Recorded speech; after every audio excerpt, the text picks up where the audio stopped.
once again, it seems like the best ideas do not come from me. I think it was 2008 or 2009. An editor called me up from Random House, and I had just sort of semi-retired from Sports Illustrated. I stayed on the masthead. I was going to do a bunch of other things. Grandson had been born. I was a little worried about leaving, but got tired of getting on airplanes. And he called up with this idea. What do you think of doing a retrospective on this team 20 years later? We would put it out in 2012. So unlike most of my books, you would have 2 years or at least a year and a half or the better part of 2 years to do this. And I thought about it, and he had called my agent by then, who thought it was an unbelievable idea, and said yes. And once again, to me, there were two keys to the whole thing. Number one was the Dream Team had played at a time in 1992 when, strangely, doesn't seem like that long ago because we still know these guys. Jordan's still in the public eye. God knows Charles is still in the public eye. Magic's still in the public eye. Larry's still in the public eye. But they had played in a pre-social media era. There weren't tweets about them. There weren't Facebook posts. There weren't blogs that wrote. I'm trying to imagine what that would be like now. If you had the Dream Team, there would be 500 blog posts every single day. There would be 500 tweets about them. You could, everything would be covered. Everything. You wouldn't have anything. But that wasn't the case back then. So the book became this kind of combination of being able to research the history and still unlock some things, and being able to get all of the guys to sit down and see how this experience held up after 20 years. Because a guy that's 45 years old looks at things completely different than a guy who is 25 years old. And I was sitting down when I did the Magic interview, and we were in Dallas during the finals.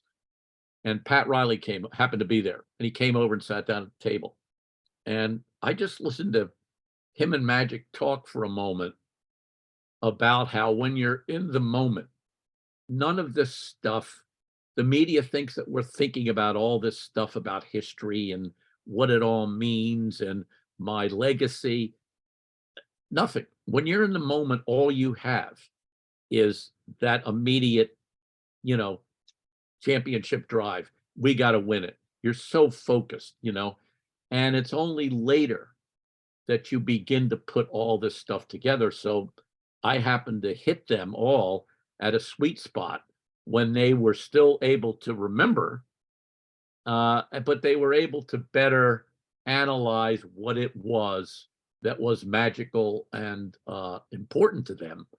And, the book, continues to, I'm not going to say a week, but not a month goes by when someone doesn't send me an email, someone doesn't send something. It doesn't matter what else I do in my career, I'll sort of be associated with the Dream Team. And that's okay. There's worse there's worse things you could be associated with. It was easier than I thought because Michael had a famous falling out with, excuse me, with Sports Illustrated. The year after I got off the beat for a few years, and Michael, as you recall, went into minor league baseball. So somebody from the staff went down to where he was playing in Birmingham and wrote this story about him playing baseball. And the cover of Sports Illustrated ran the cover line that said, "Bag it, Michael." In other words, give it up. And Jordan became so pissed off at that beyond all, and he cut off, official relations with Sports Illustrated. So I came back to the beat eventually in the late 90s, and he was with Washington. As you remember, he finished up his career there. And we talked for a couple of minutes, and he said, I got nothing against you, Jack, and you were always pretty fair to me, but F you, I'm not talking to you officially about sports. If you're writing this for Sports Illustrated, I'm not going to do it. and he didn't. So when I called up to try to arrange the interview with him for the book, I told his representative that this is not for Sports Illustrated. Okay, I'm associated with SI. He knows that, but that's not what I'm here for. It's not appearing in the pages of Sports Illustrated. And so when I got him down in Charlotte, he was an owner then.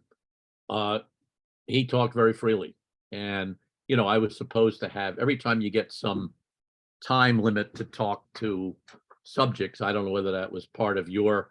Well, he'll talk to you for 20 minutes. That's supposed to be. You know, you that's not going to happen. If they get going, you're going to talk to them for an hour. Sometimes if somebody's busy, if it's in a bad environment, like at a game or something, you only got your 15 minutes, but everybody talked to me. I can't, there wasn't a single person except for Christian Leitner, who's, a pain in the ass. A single person that I felt I didn't get enough time with to tell the story, and that included Michael. Yeah, I knew Jerry, decently. And when I had this idea that I sort of wanted to combine these two eras of basketball. And I'm not sure, I did it all that successfully, but Jerry fortuitously had become an executive with the, was sort of he had kind of adopted Golden State, and he was sort of leaving the Laker domain, that he was not going to be that anymore. He had been with been with the Clippers. And so I caught him at a good time. I think that Jerry's, he probably saw in me, I'm not quite as old as him, but he probably saw somebody who was sort of understood the 80s and had even seen him at, I was in college when Jerry was a great player.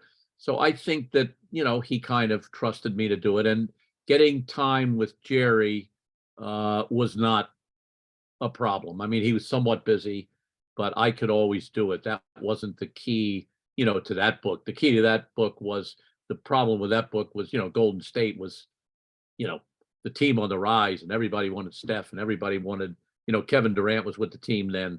And that had its challenges. You would go to a Golden State practice and there's 250 people there.